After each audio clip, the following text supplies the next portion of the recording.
राधे राधे दोस्तों। षष्ठी तिथि भगवान स्कंद को समर्पित है। शुक्ल पक्ष की षष्ठी के दिन श्रद्धालु लोग उपवास करते हैं। षष्ठी तिथि जिस दिन पंचमी तिथि के साथ मिल जाती है उस दिन स्कंद षष्ठी के व्रत को करने के लिए प्राथमिकता दी जाती है। इसलिए स्कंद षष्ठी का व्रत पंचमी तिथि के दिन ही हो सकता है। स्कंद षष्ठी को कंद षष्ठी के नाम से भी जाना जाता है। स्कंद देव भगवान शिव और देवी पार्वती के पुत्र और भगवान गणेश के छोटे भाई हैं। भगवान स्कंद को मुरुगन, कार्तिकेय, सुब्रमण्यम के नाम से भी जाना जाता है। भगवान कार्तिकेय को मुरुगन के नाम से जाना जाता है क्योंकि उनका वाहन मोर है। माँ दुर्गा के पांचवें स्वरूप स्कंद माता को भगवान कार्तिकेय की माता के रूप में जाना जाता है। नवरात्रि के 5वें दिन स्कंद माता की पूजा करने का विधान है। इसके अलावा इस षष्ठी को चंपा षष्ठी भी कहते हैं क्योंकि भगवान कार्तिकेय को सुब्रमण्यम के नाम से भी पुकारते हैं और इनका प्रिय पुष्प चंपा है। भगवान स्कंद शक्ति के अधिदेव है। भगवान कार्तिकेय के पराक्रम को देखकर उन्हें देवताओं का सेनापति बना दिया गया। इस पर्व पर भगवान मुरुगन की आराधना से मान सम्मान, शौर्य, यश और विजय की प्राप्ति होती है। इस शुभ अवसर पर भगवान शिव और माता पार्वती की पूजा का भी विधान है। जब पिता दक्ष के यज्ञ में भगवान शिव की पत्नी सती कूदकर भस्म हो गई, तब शिवजी विलाप करते हुए गहरी तपस्या में लीन हो गए। उनके ऐसे करने से सृष्टि शक्तिहीन होती जा रही। इस मौके का फायदा दैत्य उठाते हैं और धरती पर तारकासुर नाम का दैत्य का चारों ओर आतंक फैल जाता है। देवताओं को पराजय का सामना करना पड़ता है। चारों तरफ हाहाकार मच जाता है। तब सभी देवता ब्रह्मा जी से प्रार्थना करते हैं। तब ब्रह्मा जी कहते हैं कि तारका का अंत शिव पुत्र करेगा। इंद्र और अन्य देव भगवान शिव के पास जाते हैं। तब भगवान शंकर पार्वती के अपने प्रति अनुराग की परीक्षा लेते हैं और पार्वती की तपस्या से प्रसन्न होते हैं और इस तरह शुभ घड़ी और शुभ मुहूर्त में शिवजी और पार्वती जी का विवाह हो जाता है। इस प्रकार कार्तिकेय का जन्म होता है। कार्तिकेय तारकासुर का वध करके देवों को उनका स्थान प्रदान करते हैं। पुराणों के अनुसार षष्ठी तिथि को कार्तिकेय भगवान का जन्म हुआ था, इसलिए इस दिन उनकी पूजा का विशेष महत्व होता है। स्कंद पुराण के अनुसार सुरपद्मा, सिंह मुख और तारकासुर के नेतृत्व में राक्षसों ने देवताओं को हराया और पृथ्वी पर कब्जा कर लिया। उन्हें देवताओं और मनुष्यों पर अत्याचार करना अच्छा लगता था। उन्होंने यह सब कुछ नष्ट कर दिया जो देवों और मनुष्यों का था।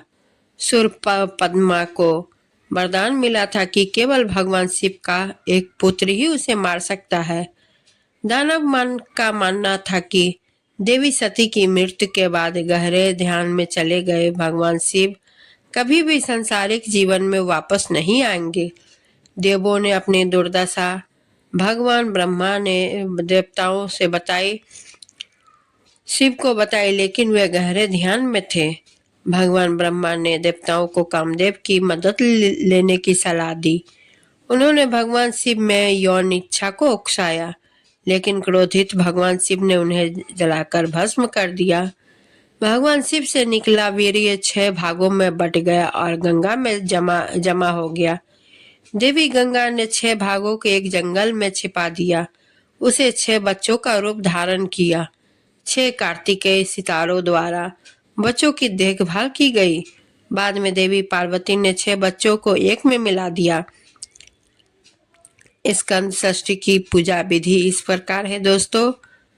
इस तिथि पर विधि पूर्वक व्रत करने से संतान सुख की प्राप्ति होती है और सुख दरिद्रता से मुक्ति मिलती है। विधि पूर्वक व्रत करने के लिए सबसे पहले प्रातःकाल उठकर स्नान आदि के बाद नए वस्त्र धारण करें। तत्पश्चात भगवान कार्तिकेय की प्रतिमा की स्थापना करें और दक्षिण दिशा की ओर मुख करके पूजन करें। पूजा सामग्री में घी और दही को अवश्य शामिल करें। इसके बाद भगवान मुरुगन की आराधना के लिए निम्नलिखित मंत्रों का जाप करें। ओम तत्पुरुषाय विद्महे महाशन्या धीमहि तन्नो स्कंदः प्रचोदयात्, या ओम सर्वाना भावाय नमः ज्ञान शक्तिधरा स्कंद वल्ली कल्याणं सुंदरा देवसेना मनः कांता कार्तिकेय नमस्तुते।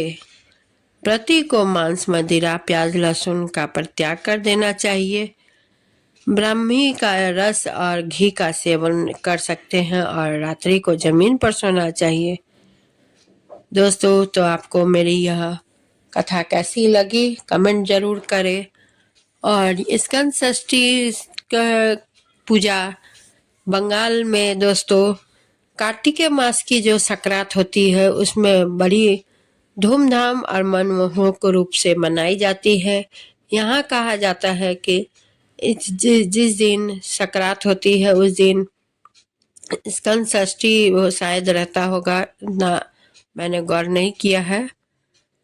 लेकिन उस दिन अगर कहा जाता है जिनके संतान ना हो या जिनका पुत्र ना हो, उनके दरवाजे पर भगवान कार्तिकेय की अगर मूर्ति डाली जाती है तो उनके यहाँ संतान अवश्य उत्पन्न होती है या पुत्र अवश्य जन्म लेता है।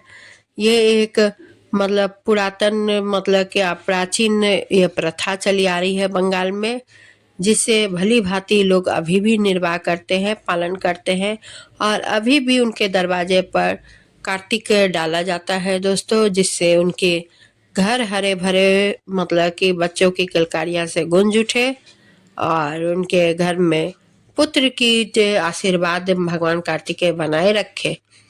इसी के साथ मैं विदा लेती हूँ दोस्तों। मेरे वीडियो को लाइक शेयर जरूर करें, चैनल को सब्सक्राइब करना बिल्कुल ना भूलें। धन्यवाद।